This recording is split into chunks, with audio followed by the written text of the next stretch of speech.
ঠিক আছে।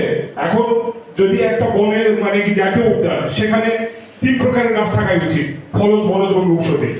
সেই গাছগুলো নাই। যেখানে এখন গাছ থাকলে আমার কি হবে, খাদ্য শৃঙ্খল রক্ষা হবে, এবং যে বনের যে আপনার পরাগায়ন, সেটি কিন্তু আপনার হচ্ছে না। তাহলে আপনারা শুধু মানে কি বলছেন, আমি 2001 সালে প্রথম গিয়েছি আলতাদিঘিতে, তখন তো আপনার মানে অনেক পাখি থাকতো, অনেক মানে কি পরিপূর্ণ ছিল। এখন কেন নেই? তাহলে সেটি কি আমাদের ব্যর্থতা না আপনাদের ব্যর্থতা? আর আপনি বারবার বলছেন যে পথচারীরা আপনার আগুন লাগিয়ে দেয়, তাহলে আপনারা বলুন যে সেখানে আপনারা কয়বার প্রচারণা চালিয়েছেন এলাকায় যে এটা জাতীয় উদ্যান, এখানে আপনারা এরকম ভাবে আগুন লাগাবেন না, বা ব্রিজ চালিয়েছেন।